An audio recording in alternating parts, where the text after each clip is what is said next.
Prosseguindo com o ponto 7, o desenvolvimento de contradições no comportamento. A despeito do desajustamento psíquico, o organismo ainda mantém a tendência a atualizar as potencialidades e realizar suas necessidades, mas, em função do não reconhecimento dessas necessidades, elas se manifestam traiçoeiramente, produzindo comportamentos incongruentes ou contraditórios. Então, o desenvolvimento dessas contradições no comportamento pode ser explicado também a partir dessa suposição que eu estava fazendo, né? Esse nosso jovem que gosta muito dos livros e não tem o direito de gostar da terra e nem das coisas sujas, esse nosso jovem chega numa calçada recém-cimentada e ele vai lá e mete as mãos na calçada cimentada e depois sai. E aí ele fica confuso, porque como assim? Eu detesto sujar as mãos, como é que eu carimbei as minhas mãos nessa calçada, ainda mais de uma maneira ilícita, que vai atrapalhar o trabalho de alguém, tal. Mas isso foi um comportamento incongruente, porque a potencialidade dentro dele era de mexer mesmo, era de poder produzir alguma coisa a partir desse mundo mais concreto. E ele não reconhece isso, então ele começa a se comportar de uma maneira que nem ele entende. Ele não sabe porque está fazendo isso, ele deseja muito não ser flagrado nisso, porque isso está contra a imagem que ele fez de si mesmo. Ele tem uma imagem de si, de que ele é uma pessoa que não se contamina, mas dentro de si ele quer se misturar com as coisas do mundo, ele quer experimentar, ele gostaria de poder fazer isso, mas a princípio era o outro, a pessoa critério, o meio, que não o autorizava.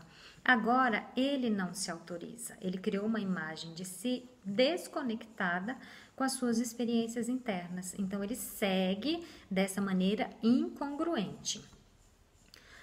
Seguindo com o ponto 8. A experiência de ameaça e o processo de defesa. As experiências que não estão de acordo com a noção do eu, a imagem que eu fiz de mim mesma, são percebidas pelo indivíduo de maneira confusa, porque sofrem distorções e são consideradas como ameaçadoras. Então, o processo de defesa surge como uma reação. O indivíduo desenvolve uma percepção seletiva, produz uma deformação da experiência e até mesmo um bloqueio da experiência. Como consequência, estabelece-se uma rigidez perceptual e um processo crescente de simbolização incorreta. Digamos, esse mesmo jovem que agora tem 18 anos, vai para a faculdade, vai para um campus universitário, e lá no campus universitário tem a biblioteca, que ele vai direto, ama, gosta muito, frequenta as aulas, mas tem também uma oficina de reciclagem, e todos os jovens vão na oficina de reciclagem e mexem nos objetos recicláveis que vieram do lixo, né? E lá também tem atividades artísticas com cerâmica, tinta a dedo, coisas assim. E ele nem percebe, ele passa por aquilo e alguém pergunta: o que que tem na sua universidade? Ele fala: tem livros, tem aula, e ele nem percebe que existe aquela outra atividade, mas no fundo talvez ele almejaria poder participar daquela atividade, mas a maneira como ele desenvolve a sua defesa é não perceber, ou é distorcer, ou é dizer: ah não, ali é o lugar dos sujos, eu não me contamino, não vou lá. Então ele vai desenvolvendo esse modo que é uma defesa, uma maneira de defender a sua integridade, porque ele acabou se acostumando com esse modo de ser distorcido, incoerente consigo mesmo, e ele precisa preservar um mínimo de organização psíquica dentro dessa imagem de si que ele construiu, que ele criou. Então ele precisa se defender das experiências que vão atacar essa imagem. E o pior é que boa parte das ameaças viriam de dentro dele mesmo, porque as potencialidades estão lá, o desejo está lá dentro dele, mas esse desejo que está dentro dele não é percebido, é bloqueado ou é distorcido. Item 9. O processo de desmoronamento e de desorganização psíquica. Quando o processo de defesa se revela impotente, o indivíduo pode ter acesso à correta simbolização da experiência, sem, no entanto, ter estrutura emocional para suportar o volume de acusação que se abate contra a imagem de si. No estado de desorganização psíquica, os comportamentos se tornam cada vez mais incongruentes e o indivíduo suporta com dificuldade o sofrimento psíquico. Então, nesse momento em que ocorre esse desmoronamento, é porque tem alguma hora em que o sujeito foi flagrado por si mesmo, né? Ele se percebeu, ele percebeu dentro de si uma experiência que antes ele negava, mas agora ele não tem como negar. Aquela experiência surgiu de uma maneira muito clara dentro dele. E a partir daí, isso pode produzir um desmoronamento psíquico, porque a pessoa não tem capacidade de lidar com essa integralidade de si mesmo. Ele passou tanto tempo rejeitando partes de si, que ele não tem capacidade de lidar com essa integralidade de si mesmo. Para exemplificar isso, eu vou utilizar um personagem da literatura. É o Jean-Baptiste Clémence, desse livro aqui, A Queda, de Albert Camus. O Jean-Baptiste Clémence é um personagem que tem uma imagem de si de um homem boníssimo, uma pessoa muito boa, uma pessoa que faz tudo pelo outro. Essa é a imagem que ele tem de si mesmo.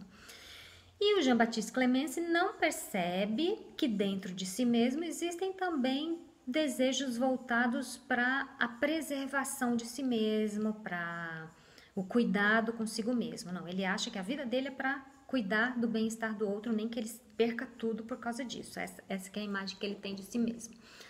Então, um belo dia, o Jean-Baptiste Clémence se depara com uma situação em que ele se vê covarde. E aí eu não vou explicar bem, porque aí vocês leiam o livro A Queda, Albert Camus.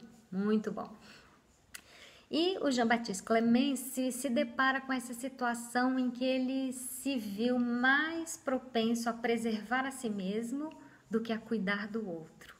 E essa experiência surgiu de uma maneira tão forte que ele não pôde negar isso. E ele começou a perceber em si mesmo características que ele não percebia antes. Ele começou a se ver mal, mesquinho, voltado para si mesmo e totalmente egoísta em relação ao outro. Ele começou a ter esse processo de se perceber como alguém mau. E a partir daí, até o nome do livro, A Queda, também faz referência a isso, né? A queda de uma imagem de si. Ele tinha uma imagem de si e essa imagem de si estava segmentada. Claro, ele tinha um lado, sim, de ser uma pessoa altruísta, mas o outro lado, de autopreservação, ele ignorava. E nesse momento em que ele se deparou com essa integralidade de si mesmo, ele não pôde suportar e ele foi desenvolvendo comportamentos cada vez mais incongruentes e um sofrimento psíquico muito grande.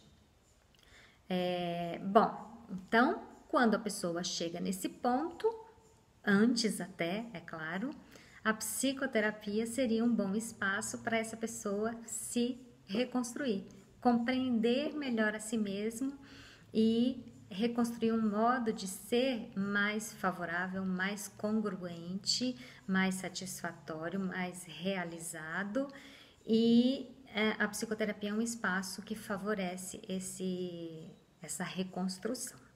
É o que nós vamos ver na próxima aula.